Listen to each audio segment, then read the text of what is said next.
हो. आता आज आपण शांडिल्य उपनिषदाला सुरुवात करणार आहोत. हम्म. तर शांडिल्य उपनिषदाला सुरुवात करताना आपण सर्वात पहिल्यांदा उपनिषद म्हणजे ऍक्च्युली काय ते पाहून घेऊ. हम्म. तर उपनिषद म्हणजे काय? कुणाला सांगता येईल का उपनिषद म्हणजे काय?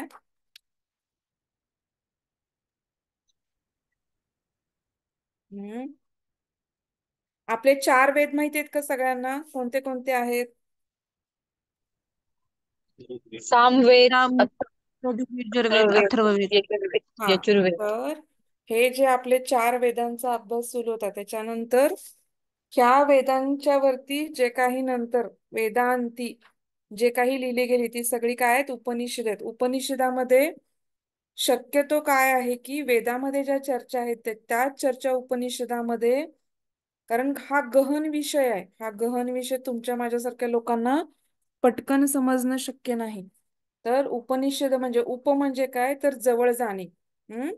आणि नीचा अर्थ काय त्यातल्या नम्रपणे, भक्तिभावाने किंवा मनापासून. उपनिषद अशी आपण जर फोड केली तर उपनिषद म्हणजे उप म्हणजे जवळ जाणे, नी म्हणजे नम्रपणाने किंवा भक्तिभावाने मनापासून, आणि सद म्हणजे बसणे.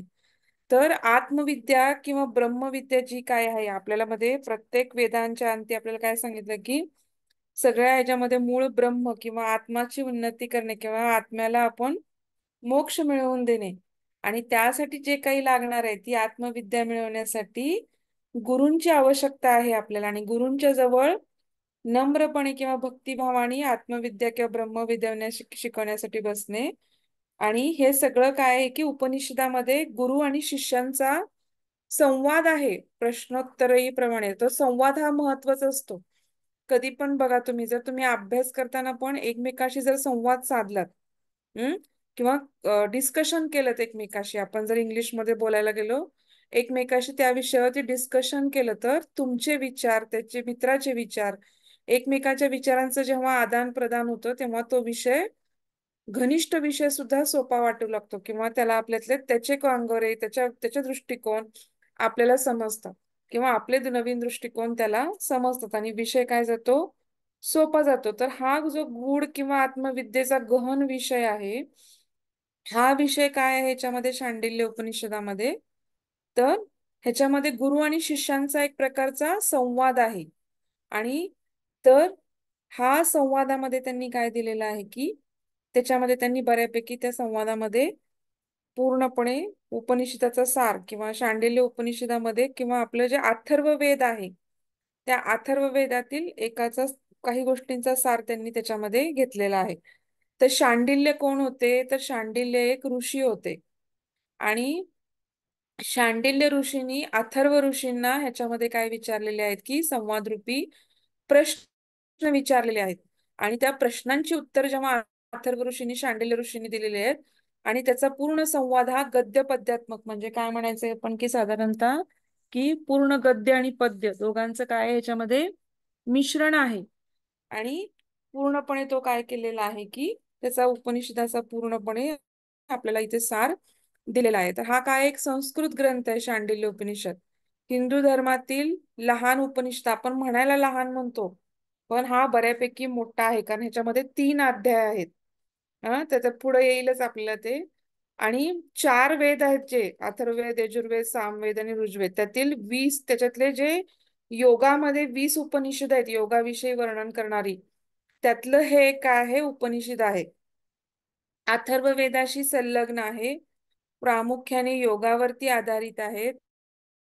यात कशा कशाचं वर्णन आहे साधारणतः तर 8 आसन त्याच्यामध्ये, 10 यम, 10 नियम, 8 आसने, 3 प्राणायाम, 5 प्रकारचे प्रत्याहार, त्याच्यानंतर धारणेचे प्रकार, ध्यानाचे 2 प्रकार आणि समाधी, ह्याचं सगळ्याचं काय आहे आपल्याला याच्यामध्ये वर्णन आपल्याला पूर्णपणे आढळतं. तर शांडिल्य उपनिषदाची रचना काय आहे तर 3 भागात किंवा 3 अध्यायामध्ये केलेली आहे. आणि प्रत्येक अध्यायामध्ये काय आहेत अनेक विभाग आहेत. ग्रंथाचा पहिल्या भागामध्ये काय आहेत की पहिला भाग हा 11 खंडामध्ये विभागलेला आहे. मग 11 खंडामध्ये त्यांनी काय काय दिलेलं आहे, तर पहिला अष्टांग योग किंवा आठ, म्हणजे काय काय आहे मी तुम्हाला आधी सुरुवातीला सांगते की पूर्ण अखंड आपण जे शांडिल्य उपनिषद सुरुवात करणार कुठलंही आपण गोष्ट शिकताना आधी त्याच्यामध्ये काय काय काय पॉईंट शिकणार आहोत हे आपण पाहून घेतो. तसं ह्याच्यामध्ये आपण काय केलेलं आहे की पहिल्या अध्याय आपल्याला 3 अध्यायात कळलं आपल्याला शांडिल्य उपनिषदाला, म्हणजे एक तर तो अथर्ववेदाचा वरती आधारित आहे. शांडिल्य आणि शांडिल्य काय शिष्य आहेत आणि अथर्व हे त्याचे गुरु आहेत. आणि दोघांचा प्रश्नोत्तर रूपी गद्यपद्यात्मक जो संवाद आहे त्याच्यामध्ये मंत्र पण आहेत. मंत्र कशासाठी आहेत का, त्याच्यामुळे एक प्रकारचा वाक्यांना किंवा ह्याला काय होतं, एक प्रकारचा प्रवाह येतो. आणि त्याच्यामुळे त्याचं काय होतं की प्रवाह असला की म्हणायला आपल्याला काय होतं, सोपं जातं. तर ह्याच्यामध्ये 11 विभाग आहेत. पहिल्या अध्यायामध्ये जे 11 विभाग आहेत, तर ते 11 विभाग आता आपण इथे तुम्ही पाहून घ्या. प्रथम अध्याय, आता तुम्ही प्रथम अध्याय पाहिला का, तर प्रथम अध्यायामध्ये प्रथम खंडामध्ये काय असतं, अष्टांग योगाचा निर्देश केलाय. मग आता अष्टांग योग आपल्याला सगळ्यांना माहिती आहे. यम, नियम, आसन, प्राणायाम, प्रत्याहार, धारणा, ध्यान आणि समाधी. जे पातंजल योग सूत्रामध्ये आपल्याला अष्टांग योग सांगितलाय किंवा स्वामी विवेकानंदांनी जो राजयोग सांगितलाय, हठयोग प्रदीपिकेमध्ये पण हा अष्टांग योगाचा उल्लेख आहे. तर त्या अष्टांग योगामधला पहिल्या प्रथम खंडामध्ये अष्टांग योगाचा निर्देश आहे. अष्टांग योगामध्ये परत काय दिले की त्यांनी दशविध याम. हा, दशविध यम म्हणजे काय की 10 यम कोणते आहेत ते पहिल्या खंडामध्ये आहे.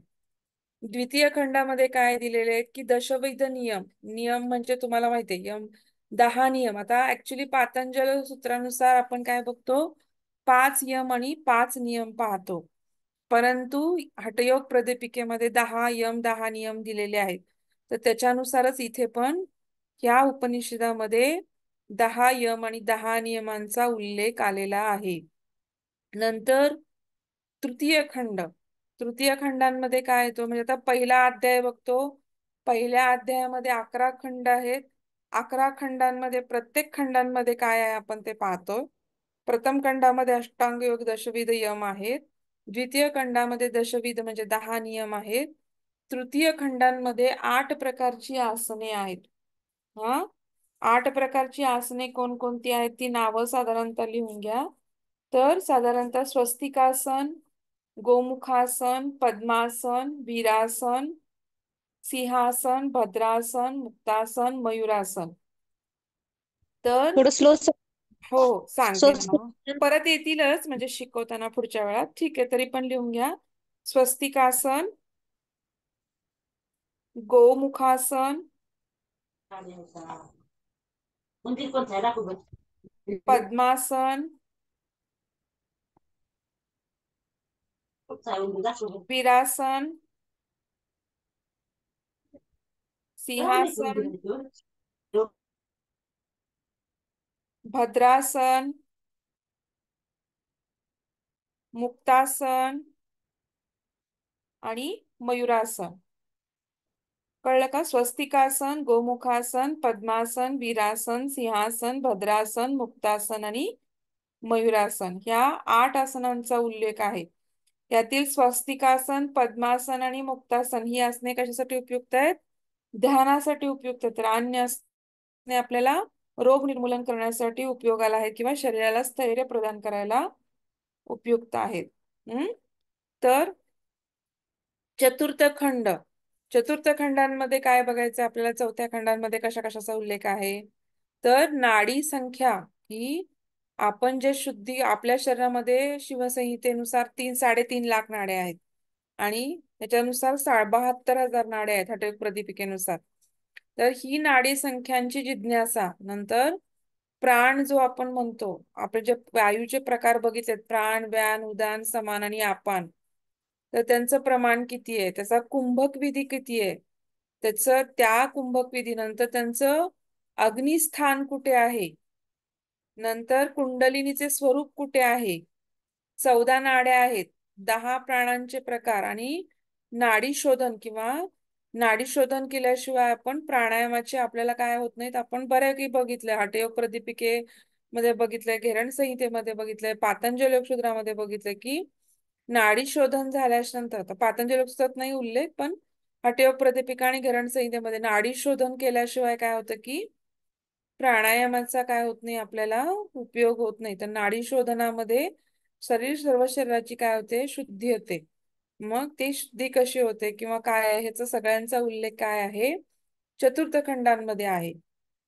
नंतर पंचम खंडांमध्ये काय आहे, तर योगाचा अधिकारी किंवा योग जो करणारा व्यक्ती आहे त्याचं सगळं वर्णन आहे, तो कसा असावा. नंतर मठाची लक्षणं आणि नाडी शोधन अभ्यासाचा कालावधी किती असावा, हा त्याच्यामध्ये उल्लेख आहे पंचम खंडामध्ये.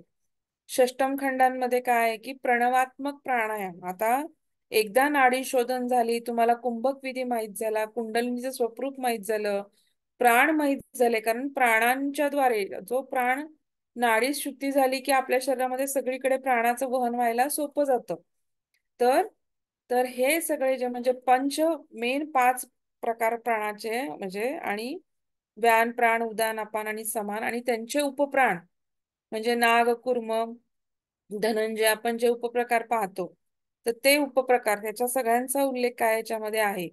आणि षष्टम खंडांमध्ये आपल्याला प्रणवात्मक प्राणायाम, प्रणव म्हणजे ओंकाराचा प्राणायाम, आणि मग त्याच्यामध्येच त्यांनी प्राणाभ्यासाचा प्रकार कसे आहेत म्हणजे त्या प्रणवात्मक प्राणायामाचे प्राणाभ्यास प्रकार आणि त्याचे ध्यान प्रकार तिथं आपल्याला षष्टम खंडांमध्ये आपल्याला काय दिसतो, उल्लेख दिसतो.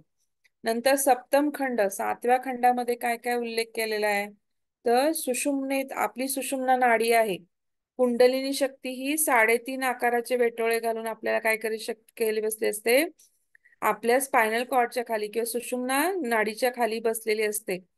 आणि जेव्हा हा सगळा प्राण आपण जेव्हा ते उद्युक्त करतो, तेव्हा प्राणाने उद्युक्त करून काय होतं की जेव्हा ते तिथून प्राणशक्तीचं वहन होतं आणि ती काय करते, आपल्याला वरती जाऊन आपल्या ह्याच्यामध्ये रंध्रामध्ये जाते, तेव्हा आपल्याला काय होतं की मोक्ष किंवा आपण म्हणतो की कुंडलिनी शक्ती जागृत होते असं म्हणतो. तर सुषुम्नेतला जो मळ आहे, कारण प्राण वरती जाण्यासाठी तो जो मल आहे तो शुद्ध करून आपल्याला काय प्राणायाम केला पाहिजे, त्या शुद्धीसाठीचे जे प्राणायाम आहेत ते सगळे इथे सांगितलेले आहेत.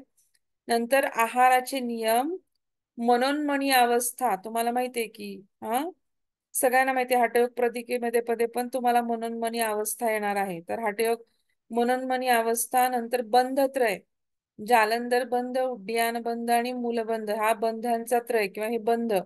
नंतर प्राण अपान योगांचं फळ, कुंभक अभ्यासाचं फळ.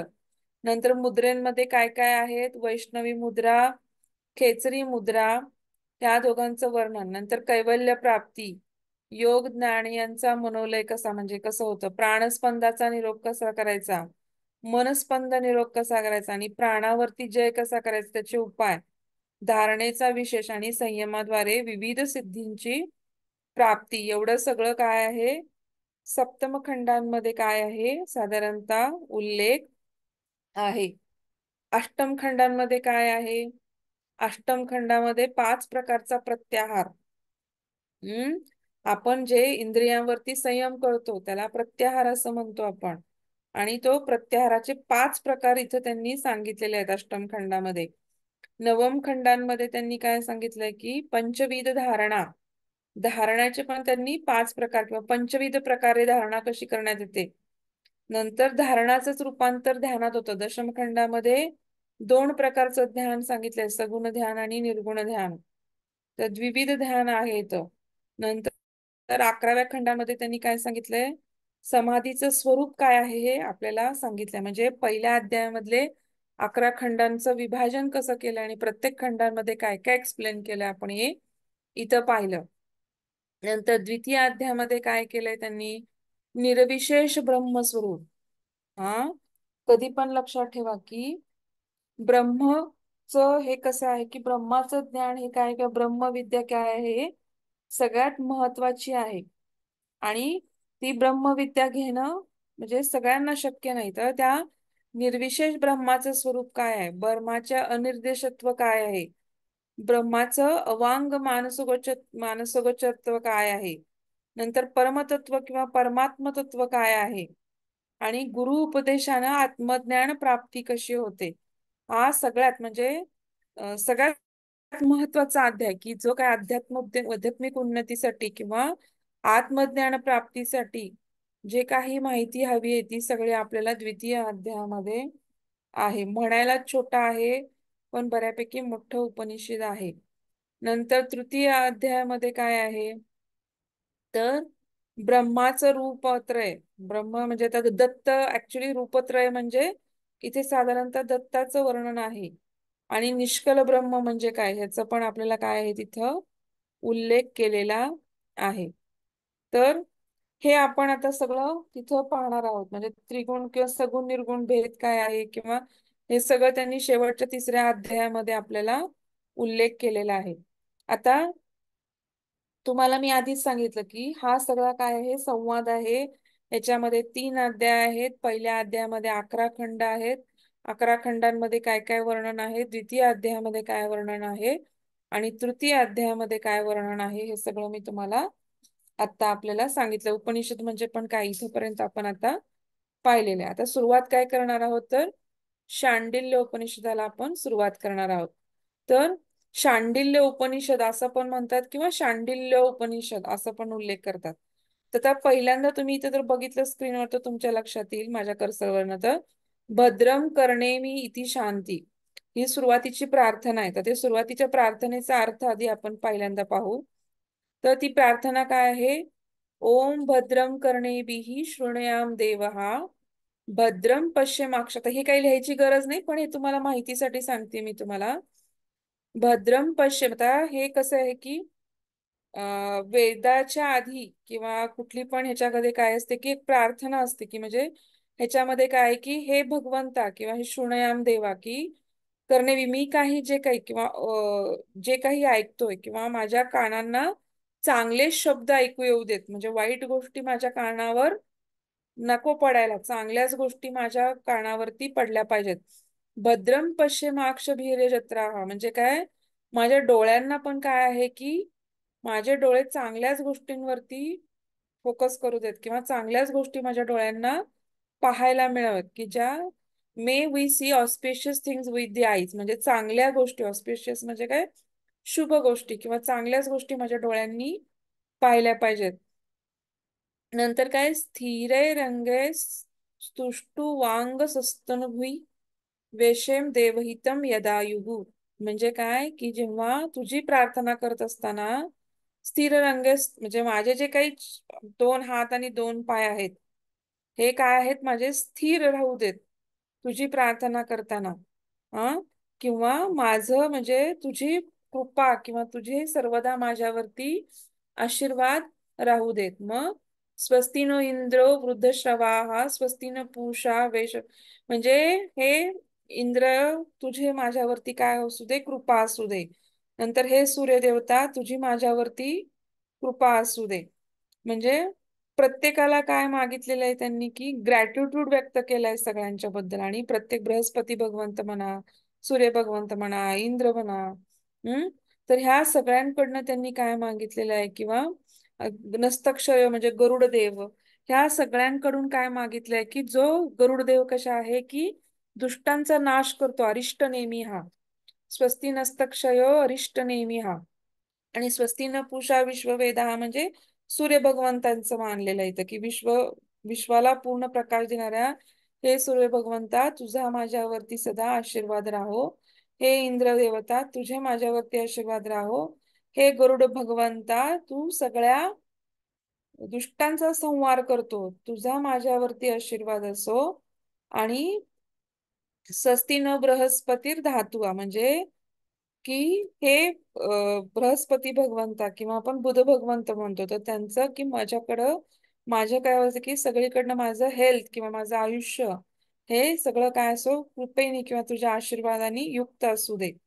हा, आणि मग सगळ्यात शेवटी आपण तिन्ही दुःखांचं आपण म्हणतो की आधिभौतिक, अधिदैविक आणि अधिजैविक, त्यासाठी आपण काय होतो 3 वेळा शांती शांती म्हणतो. म्हणून ओम शांती शांती शांती असं म्हटलेलं आहे. तर ही सुरुवातीची काय आहे, शांडिल्य उपनिषदाच्या सुरुवातीची काय आहे, ही प्रार्थना आहे. तर आता पहिला आपल्याला श्लोक आपण जो पहिला आहे तो काय म्हणतो की शांडिल्य हवा अथर्वानाम प्रपच्छ. प्रपच्छ म्हणजे काय की प्रश्न विचारले असता कशासाठी, तर आत्मलोभा लाभोपायाभूतम म्हणजे काय, आत्मोन्नतीचा मार्ग किंवा आपण आध्यात्मिक मार्ग माहितीये की जो आत्मोन्नतीचा आहे. पण त्याच्यामध्ये नुसतं आध्यात्मिक म्हणून चालतं का, की त्याच्यामध्ये माझ्या आत्मोन्नतीसाठी काय किंवा माझ्या आत्मलाभासाठी तुम्ही मला काहीतरी मार्ग सांगा. म्हणजे शांडिल्य ऋषी अथर्व ऋषींना प्रश्न विचारतात, माझ्या आत्म्याच्या उन्नतीसाठी मला काहीतरी उपाय सांगा. हा की अनुभृहीती म्हणजे काय, सांगा किंवा मला काहीतरी मार्ग सांगा.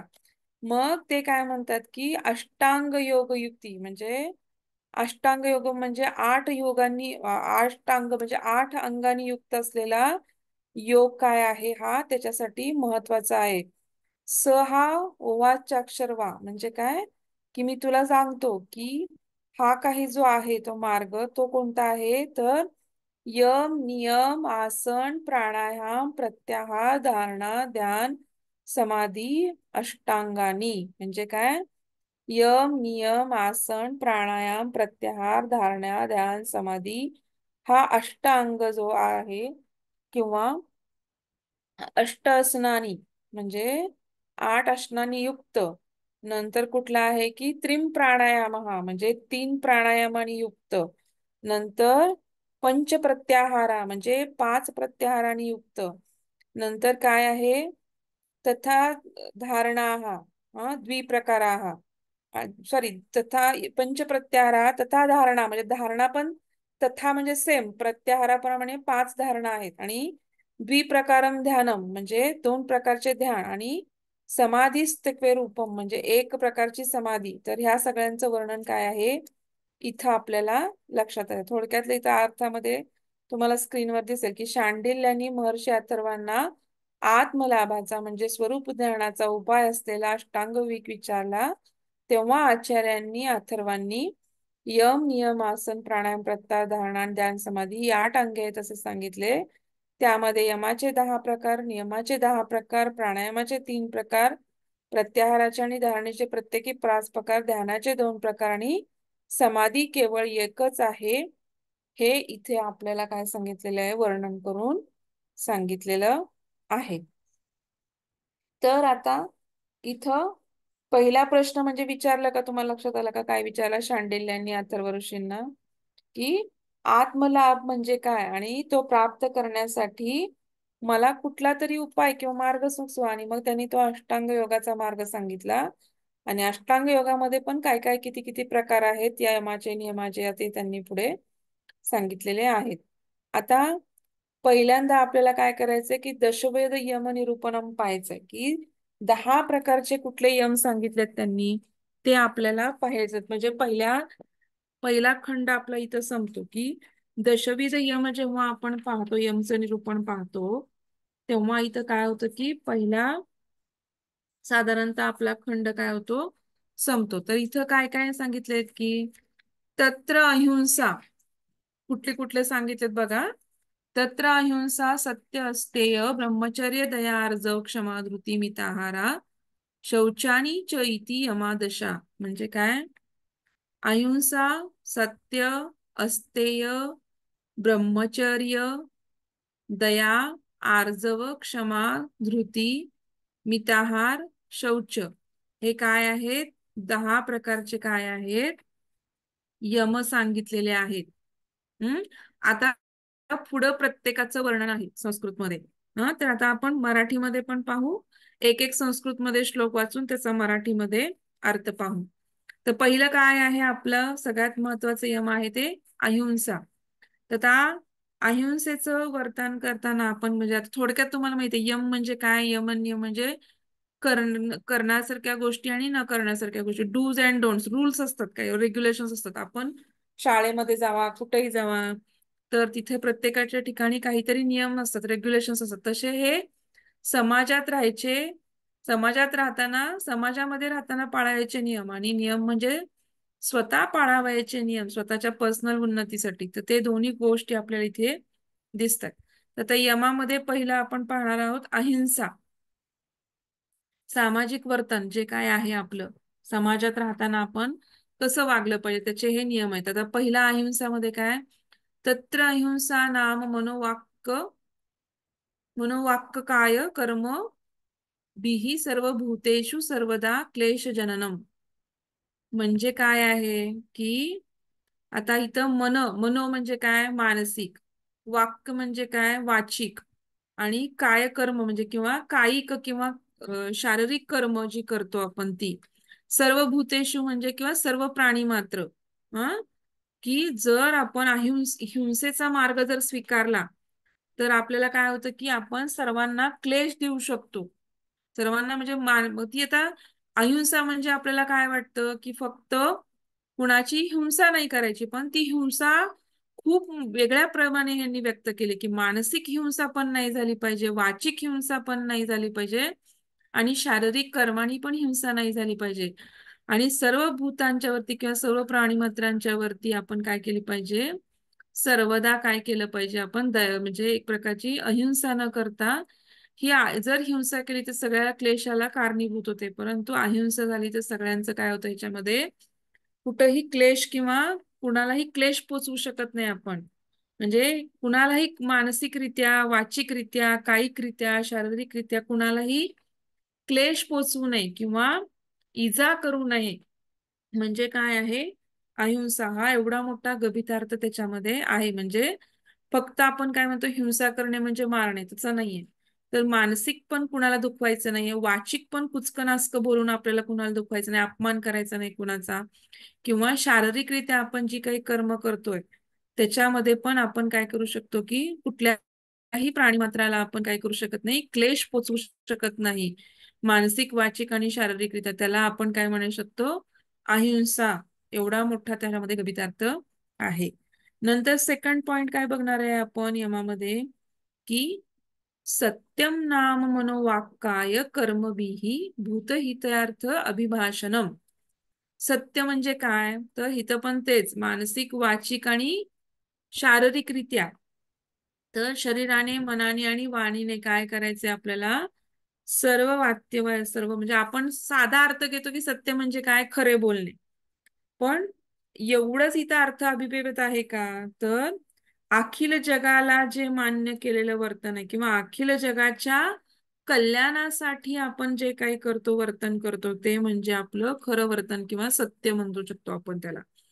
म्हणजे मानसिकरित्या, वाचिकरित्या, शारीरिकरित्या कुठल्याही प्राण्याला त्याच्या हितार्थ किंवा त्याच्या काय म्हणतो हितार्थ किंवा त्याच्या कल्याणार्थ जो आपण संभाषण करतो किंवा अभिभाषण म्हणजे काय, बोलणे किंवा संभाषण करणं, यथार्थ म्हणजे योग्य रीतीने, भूतहित म्हणजे प्राणी मात्र किंवा मनुष्य त्यांच्या हितासाठी मानसिक, वाचिक आणि शारीरिकरित्या आपण जे काही खरं बोलतो किंवा सर्व जगाच्या, अखिल जगाच्या कल्याणार्थ आपण जे काही वर्तन करतो त्याला आपण काय म्हणू शकतो, खरे बोलणे किंवा सत्य असं आपण म्हणू शकतो. हम्म हा सेकंड सत्याचा पॉइंट झाला. नंतर थर्ड पॉइंट काय आहे दशविध यमामध्ये, अस्तेय. आता सगळ्यांना माहितीये की अस्तेय म्हणजे काय, चोरी न करणे. पण चोरी न करणे आपल्याला हा एवढा अर्थ इथे अभिप्रेत आहे का, तर इथे पण कसं आहे की मनोवाक्काय कर्मभिः परद्रव्येषु निस्पृहा. निस्पृह म्हणजे काय, की कुठलीही अभिलाषा न बाळगता निस्पृहपणे काम करणारी व्यक्ती असं आपण म्हणतो. परद्रव्येषु म्हणजे इतर व्यक्तींचं द्रव्य, म्हणजे ते पण इतक्या मोठ्या प्रमाणामध्ये, म्हणजे नुसती चोरी करणे. आता तुम्ही म्हणता की मी नाही चोरी करत, आम्ही कुणाच्या वस्तू घेत नाही, पण चोरी न करणे म्हणजे काय, की इतरांच्या इच्छेविरुद्ध, तर किंवा म्हणजे धनद्रव्य असू दे किंवा आता समजा लावण्यवतींचं सौंदर्य आहे किंवा श्रमिकांचं श्रम आहे, बुद्धिवत्तांचे विचार आहेत किंवा त्यांच्या अनुमती विरुद्ध, तर जे लावण्यवतीच्या सौंदर्य तिच्या विरुद्ध घेणे किंवा जे काही बुद्धिमान लोक आहेत त्यांचं बुद्धी किंवा त्यांचे तत्व त्यांच्या अनुभूती व्यतिरिक्त त्यांच्या गोष्टी वापरणे किंवा त्यांनी लिहिलेल्या गोष्टी किंवा त्यांनी लिहिलेले रिसर्चेस आपलं म्हणून वापरणे. किंवा श्रमिकांचं श्रम जे आहे, एका दुसऱ्याने काम केलं आणि त्याचं कामाचं श्रेय, तुम्ही कॉर्पोरेट वर्ल्ड मध्ये बघता एखादी व्यक्ती खूप काम करते आणि तिचं श्रेय दुसरीच व्यक्ती घेऊन जाते. तर हे सुद्धा अस्तेयामध्ये येतं किंवा हे पण चोरी करण्यामध्ये येतं. म्हणजे मानसिक, वाचिक आणि शारीरिक दृष्टीने नुसतं द्रव्यच नाही, धनद्रव्यच नाही किंवा एखाद्याच्या इच्छेविरुद्ध त्याचा मोबदला आपण लाटणे, ह्या सगळ्या गोष्टी चोरी करण्यामध्ये असते यामध्ये येतात. दुसऱ्यांच्या मेहनतीचं वित्त घेणे किंवा दुसऱ्यांच्या मेहनतीचं श्रेय घेणे किंवा दुसऱ्यांच्या धनाची स्पृहा बाळगणे किंवा शरीराने मनाने कार्य करणे. तर म्हणजे नुसतं मनात जरी विचार जरी आला किंवा मानसिकरित्या किंवा वाचिकरित्या आपण जरी तसं काही केलं तरी सुद्धा त्याला आपण चोरी करणे असं म्हणतो. हे झालं आपलं, काय झालं आपलं आता असते झालं. नंतर आता पुढचा पॉइंट काय आहे आपला चौथा, तर ब्रह्मचर्य. ब्रह्मचर्याचा सरळ अर्थ काय आहे की मैथुनाचा त्याग करणे. पण इथे आपल्याला म्हणजे अविवाहित राहणे थोडक्यात.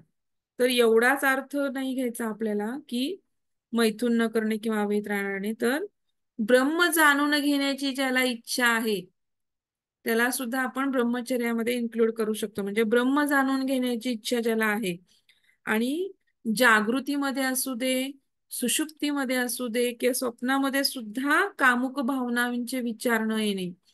म्हणजे शरीराने, मनाने, वाणीने, कुठल्याच गोष्टीने किंवा इव्हन आपल्या जागृत अवस्थेमध्ये, सुषुप्ती अवस्थेमध्ये, स्वप्न अवस्थेमध्ये सुद्धा आपल्याला मैथुन करण्याची किंवा दुसऱ्याचा विचार सुद्धा मनात किंवा परलिंगी संबंधाचा विचार सुद्धा करणे किंवा एखाद्यावरती आपण काय म्हणतो लोभित होणे. तर ह्या शारीरिक, मानसिक आणि ह्या गोष्टींनी सुद्धा तो मनातनं विचार न येणे. तर ह्याला काय म्हणायचं, न विचार येणे, ह्याला आपण ब्रह्मचर्य म्हणू शकतो. किंवा ब्रह्म जाणून घेण्याची ज्याला इच्छा आहे त्याला सुद्धा पूर्ण आपण ब्रह्मचर्य असं म्हणू शकतो. नंतर दया, पुढचा भाग काय आहे, दयाचा आहे. दया नाम सर्वभूतेषु सर्वत्र अनुग्रह. हा आता अनुग्रह म्हणजे काय करणे की एखाद्यावरती अनुग्रह करणे म्हणजे कृपा असणे. तर आपल्याला बघा कुठलेही दुःखी माणूस पाहिला तर आपल्याला करुणा किंवा दया येते का नाही, आणि आपल्या प्रत्येक संताच्या ठिकाणी हा भाव काय आहे, सगळ्या संतांच्या ठिकाणी दिसून येतो. दया नाम सर्व भूतेषु सर्वत्र अनुग्रह म्हणजे सर्व व्यक्तींवरती किंवा सर्व प्राणीवंत्रावरती आपल्याला काय करता येते, दया किंवा करुणा किंवा त्याच्यावरती आपल्याला कृपा करू शकतो, आपण अनुग्रह करू शकतो त्याच्यावरती. कारण दया, दुःखी जीव पाहून आपल्याला करुणा निर्माण होते मनामध्ये आणि आपण त्याच्या मदत करतो किंवा त्याला आपण त्याच्यावरती काहीतरी दयेने त्याला आपण मदत करतो, म्हणून त्याला अनुग्रह असं म्हटलेलं आहे. आर्जव नाम मनोवाक्काय कर्मानाम विविध अवितेषु जनेषु प्रवृत्तो निवृत्तो वा एक रूपत्व. आता आर्जव म्हणजे इथं मराठीतला अर्थ घ्यायचा नाहीये आपल्याला. तर इथे मनाचा सरळपणा असा किंवा अतिनम्र भाव किंवा हे काय असणे त्याला आपण आर्जव असं म्हणतो. कटुता नसणे किंवा एखादं म्हणतो ना अशी कोल्ह्यासारखी धूर्त वृत्ती किंवा सरळ नाहीये, वेडवाकडं वागणे म्हणजे आर्जवना मनोवाक्य कार्य त्याच म्हणजे मानसिक, वाचिक आणि शारीरिक. हं जनेषु प्रवृत्तो निवृत्तो वा एकरूपत्व. म्हणजे सगळ्यांच्यासाठी किंवा सगळ्यांच्या बरोबर किंवा आपल्याकडे कसं पाहिजे की सर्वांप्रती कृतीने शारीरिक, मानसिक, वाचन काय आपलं पाहिजे की सरळ किंवा अतिनम्र आपला स्वभाव पाहिजे किंवा कुणाच्या विषयी कटुता न ठेवणे किंवा कुणाच्या विषयी प्रत्येक जन किंवा जो आपली प्रवृत्ती आहे ती कशी पाहिजे की एकदम व्यवस्थित किंवा आपली चांगली प्रवृत्ती पाहिजे किंवा सरळ प्रवृत्ती पाहिजे, सरळ भाव पाहिजेत, कटुता नकोय आपल्या मनामध्ये. नंतर पुढचा भाग काय आहे की क्षमा नाम प्रिय प्रियेषु सर्वेषु ताडन पूजनेषु सहनम. आता क्षमा, क्षमा म्हटलं की काय वाटतं आपल्याला की फक्त क्षमा करायचं, कुणालाही काहीच होऊ दे क्षमा करणे. पण त्याचा अर्थ एवढंच आहे का, नाही.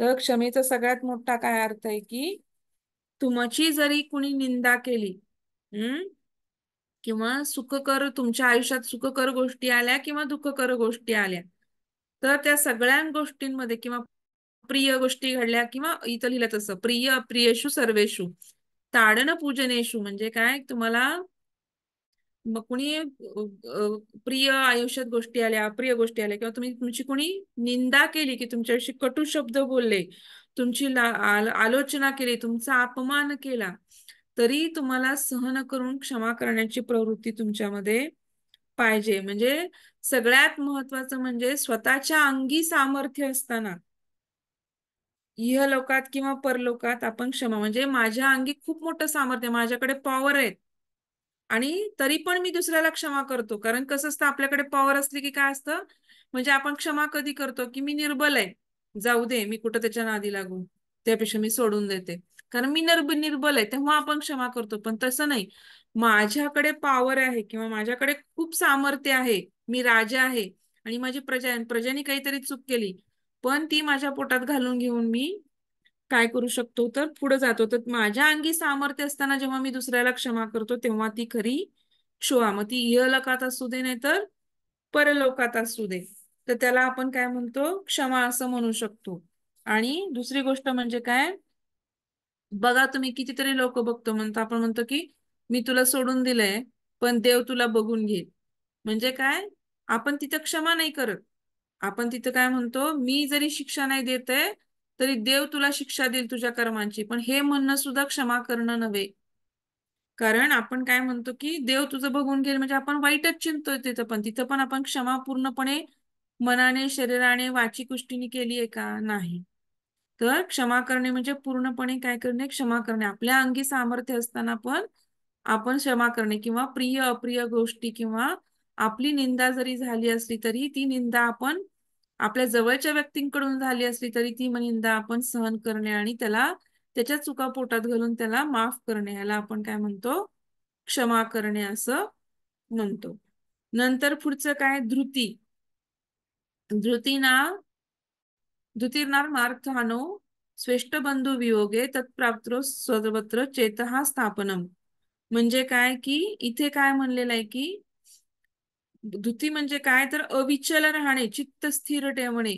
ध्रुव आणि तीन म्हणजे काय, कुठल्याही आपलं काय होतं की आपल्यामध्ये काय झालं, समजा आपली अर्थहानी झाली, धृतीनं अर्थ हानो म्हणजे काय, अर्थहानी झाली आपली, म्हणजे आपली आर्थिक स्थिती जरी बिघडली.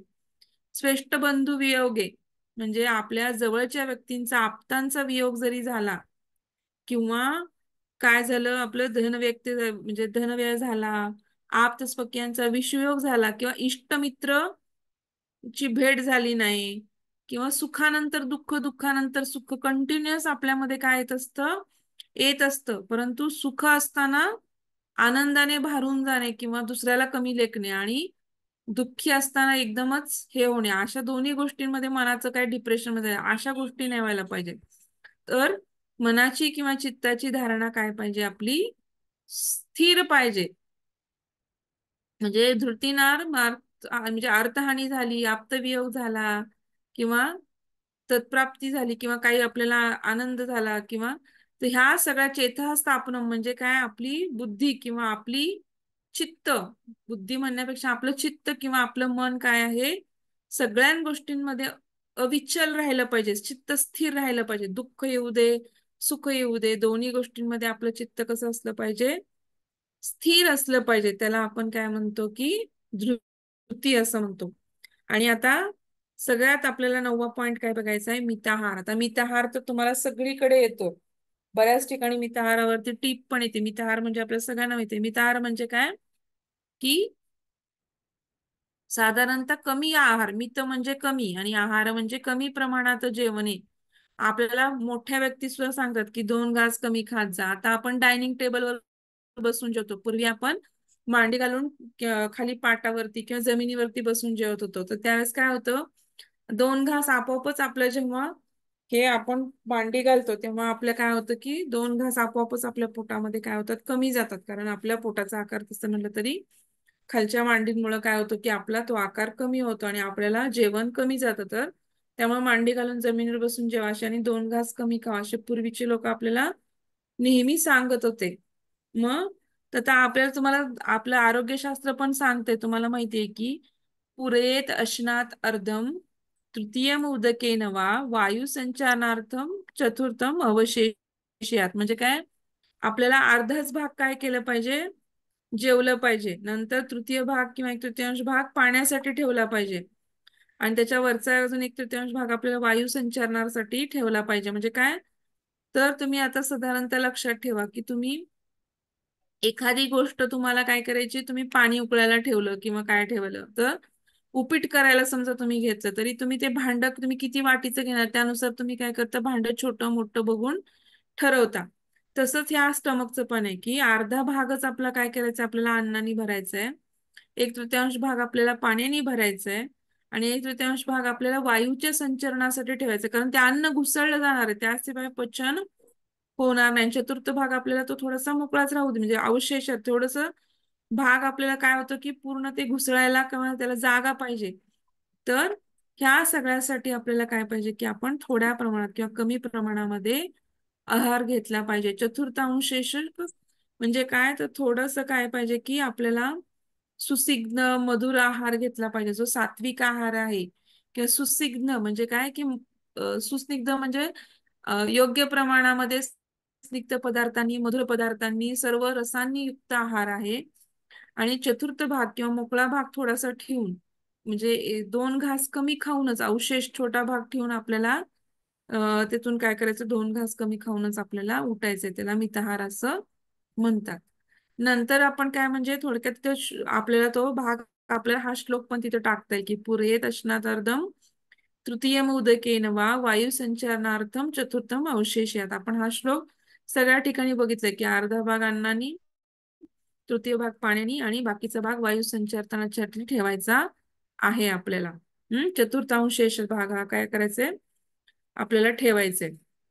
नंतर आता आपल्याला 10वा बघायचंय यम काय आहे.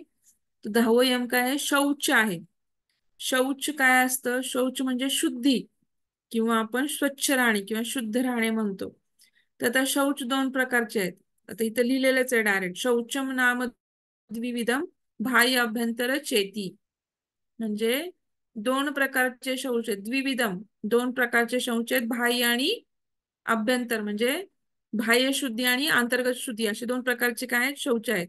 तत्र मृज्जालाभ्याम बाह्यम म्हणजे आपण काय करू शकतो, बाह्य शुद्धी कशाने करू शकतो, शरीराची बाह्य शुद्धी ही आपण माती पाणी, मृज्जल म्हणजे मृ म्हणजे माती आणि जल म्हणजे पाणी, तर माती आणि पाणीनी काय करू शकतो, आपण बाह्य शुद्धी करू शकतो. आपण मनशुद्धी करण्यासाठी आपल्याला काय केलं पाहिजे, तर अध्यात्म विद्या लब्धम म्हणजे काय, मनशुद्धी अंतरम म्हणजे आतील मनाची शुद्धी करण्यासाठी किंवा अंतर्गत शुद्धी करण्यासाठी आपल्याला, अंतर्गत शुद्धी म्हणजे काय, मनाची शुद्धी करण्यासाठी आपल्याला तदात्म्य विद्या लभ्यम म्हणजे अध्यात्म विद्येचं किंवा अध्यात्माची बुद्धी.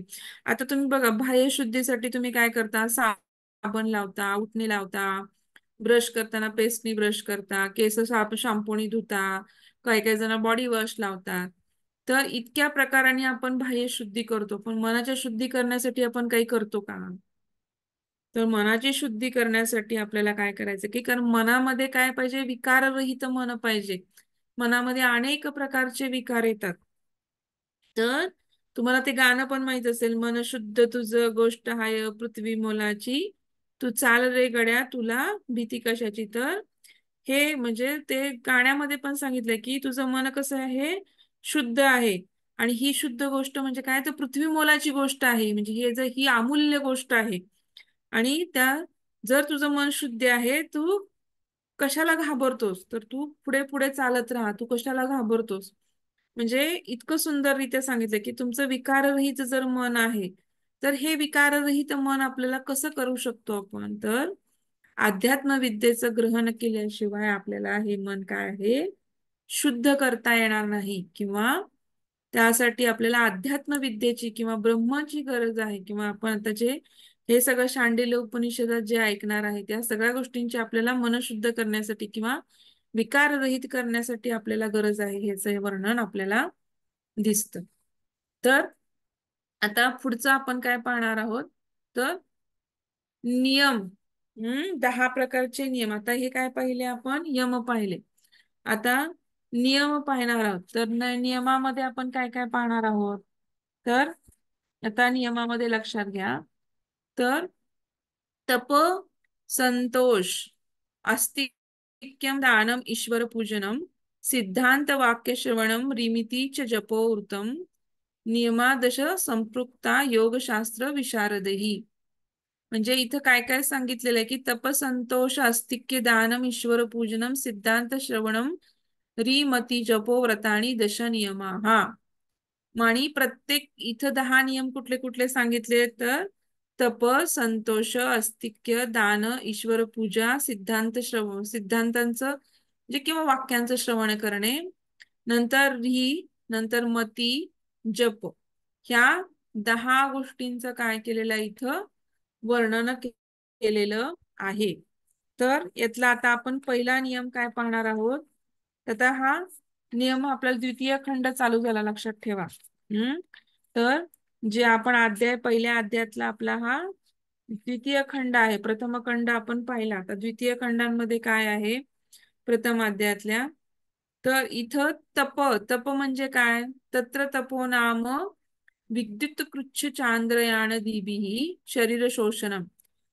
आता तुम्ही आपले पूर्वीचे ऋषी बघितले किंवा महावीर भगवंत बघितले, बुद्ध बघितले, ह्यांनी सगळ्यांनी काय केलं की तप केलं. तप म्हणजे बाहुबली भगवंतांनी उभं राहून तप केलं, किंवा आपले ऋषीमुनी पण बघा जंगलात जाऊन किंवा हिमालयात जाऊन बरेच ऋषीमुनी काय करत होते की तप करत होते. म्हणजे कंटिन्युअसली बर्फामध्ये उंच ठिकाणी काय गरज होती त्यांना तप करायची किंवा शरीराला क्लेश करायची.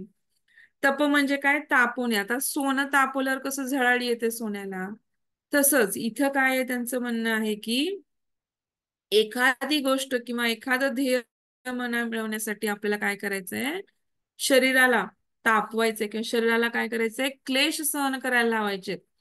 मग ते तप लोकांनी काही 12 वर्ष केलं, काही 14 वर्ष केलं, काही जणांना म्हणजे तप करणे म्हणजे काय, मग काही जण जप करतात, कोण हिमालयात जाऊन जप करतं, कोण थंड म्हणजे कोण उभं राहून जप करतं, कोण म्हणजे वाल्मिकी ऋषींचं तुम्हाला माहिती त्यांच्या भोवती सगळं वारुळ, मुंग्यांनी वारुळ केलं होतं आणि तरी पण ते जप करत होते आतमध्ये, राम राम राम त्याच्यात ऐकू येतं. म्हणजे त्या मुंग्यांनी वारुळ केलं म्हणजे किती मुंग्या अंगावर फिरत असतील किंवा किती मुंग्यांना त्रास दिला असेल विचार करा. म्हणजे शरीराला क्लेश दिले तरी म्हणजे आपल्या शिस्त लावण्यासाठी, थोडक्यामध्ये जर व्यावहारिक जीवनात बघितलं, आपल्याला संयम बाळगण्यासाठी किंवा आपल्या शरीराला शिस्त लावण्यासाठी काही प्रमाणामध्ये क्लेश देणं किंवा ताप देणं किंवा तापवणं शरीराला गरजेचं.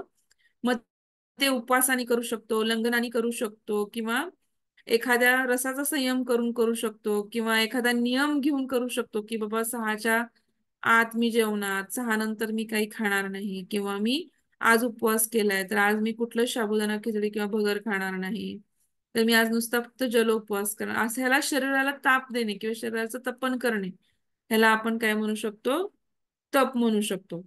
नंतर पुढचं काय आहे, संतोष. आता संतोष, आता ह्या जगामध्ये तर तुम्हाला लक्षात येईल कुठलाच माणूस काय नाहीये पूर्णपणे आनंदी नाहीये किंवा संतोष म्हणजे समाधानच नाहीये किंवा आनंदच नाहीये.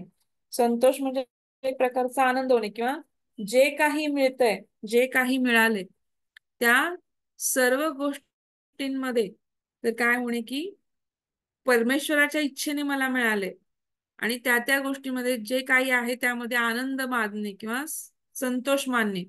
प्रत्येकाला आता त्याच्याकडे गाडी आहे, मला गाडी पाहिजे, त्याच्याकडे बंगला आहे, मला बंगला पाहिजे, मी अपार्टमेंट मध्ये आहे तर मी खुश नाहीये.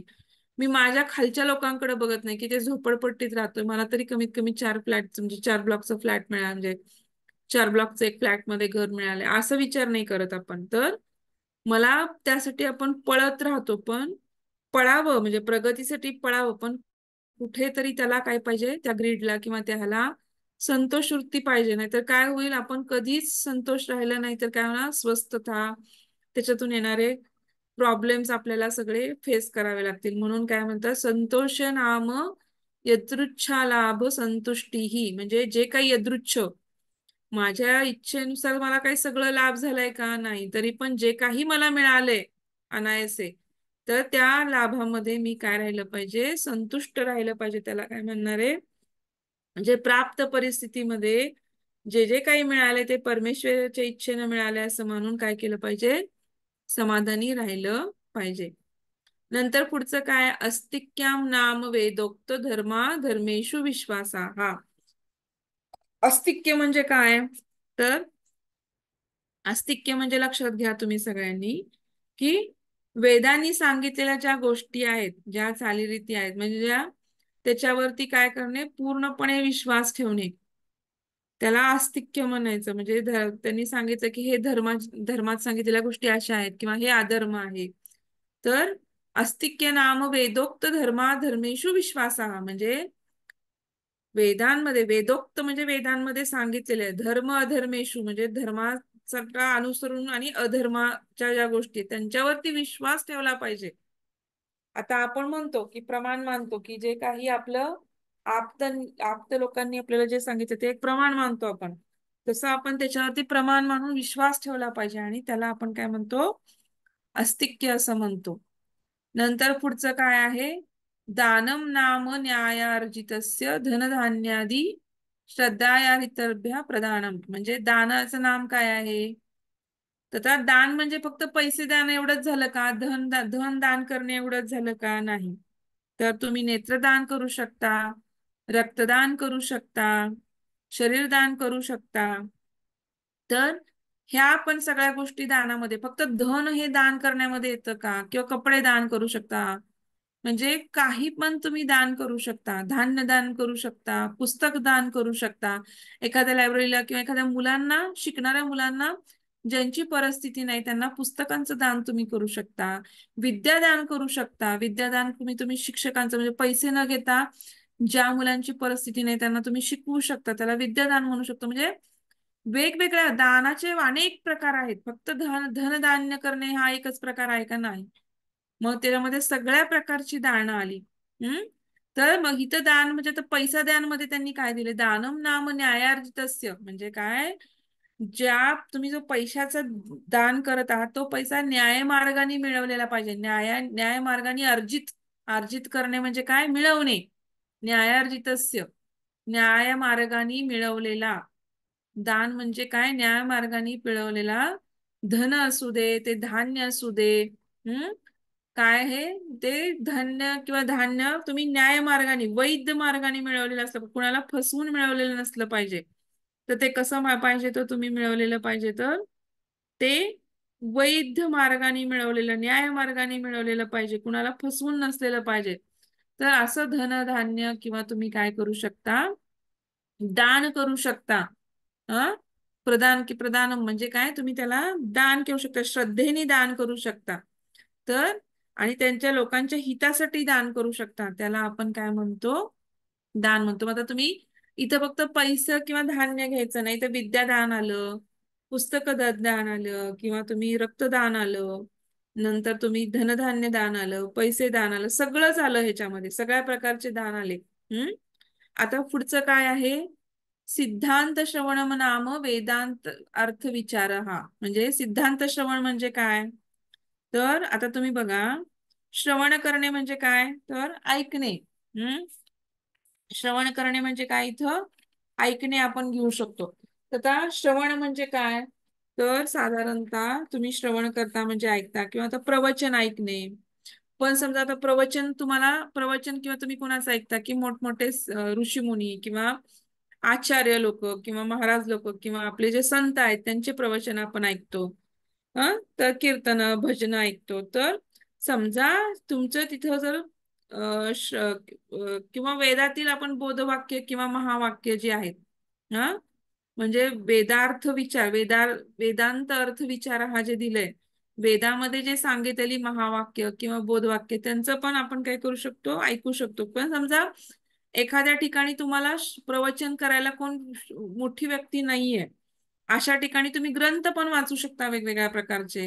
हा, तर त्याला काय फक्त ऐकायलाच पाहिजे का, तर नाही. तर सिद्धांत श्रवणम नाम वेदार्थ, त्यातले त्यांचं श्रवण, सिद्धांत श्रवण, किंवा आपण काय केलं पाहिजे, ऐकलं पाहिजे.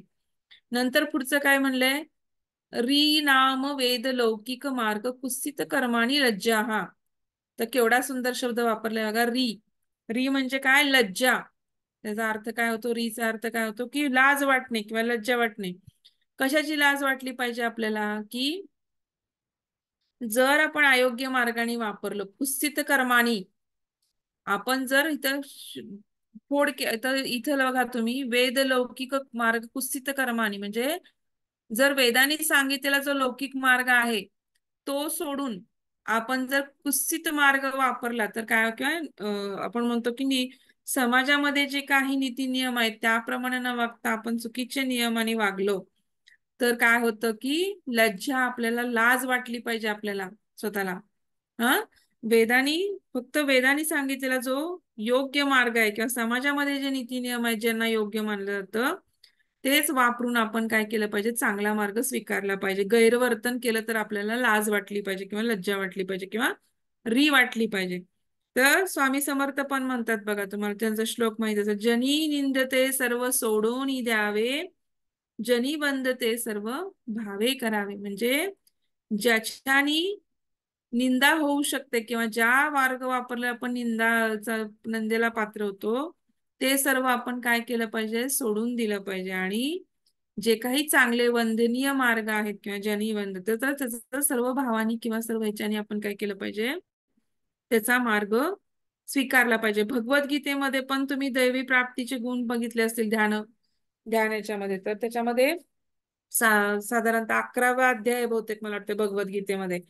तर दैवी प्राप्तीमध्ये रीचा उच्चार आहे, री म्हणजे लज्जेचा उच्चार आहे श्लोकामध्ये. तुम्ही ते भगवद्गीतेच्या प्राप्ती किंवा दैवी गुण जे पाहतो आपण त्याच्यामध्ये हा रीचा उल्लेख तिथे पण आपल्याला आढळतो. म्हणजे किती महत्वाचा री शब्द, केवढा सुंदर शब्द वापरलाय त्यांनी. म्हणजे अयोग्य मार्गांचा वापर न करता योग्य मार्गांचा वापर केला पाहिजे. जर अयोग्य मार्ग चुकून आपल्याकडनं गेला तर आपल्याला लाज वाटली पाहिजे. याचं त्यांनी त्याचं वर्णन केलेलं आहे. आता मती, मती म्हणजे पुढचा पॉइंट बघायचा आहे आपल्याला. मती म्हणजे बुद्धी. आता ह्याचा सरळ सरळ अर्थ केला तर मतीचा अर्थ काय, बुद्धी. तर इथं काय सांगितलं, मतीर्नाम वेद भीत कर्म मार्गेषु श्रद्धा. जी आपली बुद्धी आहे त्यांनी काय केलंय की वेद विहित जी कर्म सांगितली आहेत त्या मार्गावरती आपण काय ठेवली पाहिजे. किती सोपं, म्हणजे वेद विहित कर्म मार्गेषु श्रद्धा. म्हणजे वेद विहित वेदांनी जी कर्म सांगितलेली आहेत चांगली, त्या मार्गांना किंवा त्या मार्गांच्यावरती श्रद्धा ठेवणे किंवा आपली बुद्धी वेदांनी सांगितलेल्या गोष्टींना प्रामाण्य मानून किंवा डोळसपणे आपण काय केलं पाहिजे, त्याच्याविषयी निष्ठा किंवा आपण श्रद्धा ठेवली पाहिजे. किंवा आपल्या बुद्धीने ते वाक्य अनालिसिस करून किंवा त्याच्यावरती श्रद्धा ठेवली पाहिजे. त्याला काय म्हणायचं की मती, हा भाग आपण इथे घेऊ शकतो. नंतर पुढचं काय आहे की जपो नाम विधी वृद्ध उपदिष्ट वेद विरुद्ध मंत्राभ्यासा. हा म्हणजे आता इथं जपो नाम, जप कशाला म्हणायचंय तर विधिवत आपल्याला काय सांगितलंय की गुरुनी जे आपल्याला काय मंत्र दिलेत किंवा समजा वेदामध्ये काय जे मंत्र अभ्यास दिलाय आपल्याला, म्हणजे तो प्रणव म्हणा असेल किंवा आपल्या गुरुंनी आपल्याला एक काहीतरी ठराविक मंत्र दिलाय, तर त्या मंत्रांचा अभ्यास करणे. मग तो मानसिकरित्या करू शकतो किंवा आपण वैखरीने किंवा मोठ्याने म्हणून करू शकतो, वाचिक दृष्टीने पण करू शकतो. तर कुठल्याही मंत्राचा काय करणार पाहिजे, वाचिक म्हणजे वैखरी वाणीने किंवा मानसिक म्हणजे मनाने. आणि गुरुनी दिलेला मंत्र असू शकतो किंवा वेदामध्ये दिलेला मंत्र आहे तर त्याचा अभ्यास करणे किंवा त्याचा श्रद्धापूर्वक वारंवार वारंवार त्याचं वर्ण म्हणजे वारंवार म्हणणे किंवा जप, त्याला आपण काय म्हणतो की प्रत्येक गोष्ट वारंवार जपणे, त्याला आपण काय म्हणतो, जप असं म्हणतो. नंतर पुढचं काय आहे, जप नंतर सगळ्यात पुढचा नियम आहे आपला व्रत. आता इथं व्रत मध्ये काय बघितलं काय तुम्ही, तर आता इथं पुढचा आपलं आपलं व्रत मध्ये काय, वेदांनी सांगितलेले जे विधी आहेत त्यांचं अत्यंत काटेकोरपणे पालन करणे. हा म्हणजे जे विधी सांगितलेले आहेत पूर्णपणे वेदांमध्ये त्यांचं पूर्णपणे पालन करायचंय आपल्याला. त्याचा थोडासा सुद्धा आपल्याला काय करायचं नाहीये, उल्लंघन करायचं नाही. त्यातले म्हणजे निषेध, जे गोष्टी नको म्हणून सांगितले त्यांचं पण पालन करायचंय, म्हणजे त्या गोष्टी करायच्या नाहीयेत. आणि ज्या सांगितलेल्या योग्य विधी आहेत त्यांचं पण काय करायचं, आपल्याला पालन करायचंय. म्हणजे थोडक्यात इथं काय आहे की अशा रीतीने काय करायचंय आपल्याला की तद्विधम वाचिकम मानसचेती मानसम तू मनसा ध्यानयुक्तम वाचिकम द्विमधेची रूपांशु भेदनम उच्चेचारणम यथोक्त फलम. म्हणजे प्रत्येक इथं जे जपाच्या फलाचा पण उल्लेख आहे की बाबा की ह्यांचा उच्चार केला असता काय यथोक्त फल मिळतं किंवा म्हणजे थोडक्यात वाचिक गोष्टींनी आपण जर केलं, म्हणजे जप कुठल्या कुठल्या गोष्टी म्हणजे वाचिक करता येतो, मानसिक करता येतो, किंवा ध्यान, मानसिक म्हणजे ध्यानयुक्त होऊन करता येतो. मग वाचिकेमध्ये पण दोन प्रकार आहेत, म्हणजे उच्चार करून यथोक्त फलम मोठ्याने करू शकतो किंवा मनातल्या मनात म्हणून. म्हणजे उच्चार केला असता काय होतं की आपल्याला सहस्त्र गुणांनी फळ मिळतं. मानसिक मग अगदी मनातल्या मनात म्हणलं तर कोटी गुणांनी फळ मिळतं. तर हे त्याचं तिथं वर्णन केलेलं आहे. आणि जर व्रत, व्रत म्हणजे काय तर व्रत नाम वेदोक्त विधी निषेधानुष्ठान येत्यम, म्हणजे काय, जो वेदामध्ये जे विधी सांगितलेले आहेत त्या विधींचं पालन करणे म्हणजे व्रत. आणि ज्या गोष्टी निषेध सांगितलेल्या आहेत किंवा ज्यांचा अनुष्ठान निषेध सांगितलेला आहे, तर त्या गोष्टींना, निषेध केलेल्या गोष्टींना आपण परत म्हणजे त्या गोष्टी आपण करायच्या नाहीयेत. फक्त ज्या चांगल्या गोष्टी किंवा विधिवत ज्या गोष्टी सांगितल्या त्याचं आपण इथं पालन आपल्याला करायचं आहे. जपाचं त्यांनी आपल्याला ते सांगितलंय की दोन प्रकारचे, वाचिक आणि मानसिक जप आहे. वाचिक म्हणजे वैखरी वाणीने आणि मानसिक म्हणजे मनामध्ये. तर मनामध्ये जप केला तर कोटी कोटी गुणयुक्त फळ मिळतं, आणि जर उच्चार करून म्हणला तर सहस्त्र गुणयुक्त फळ मिळतं. हे दोन्हींचा आपल्याला तिथं त्यांनी उल्लेख केलेला आहे. तर आता आपण इथं आज काय संपवलेत, यम आणि नियम संपवलेत. हे कळलं का सगळ्यांना? काय ह्यात काय अडचण वाटतीये?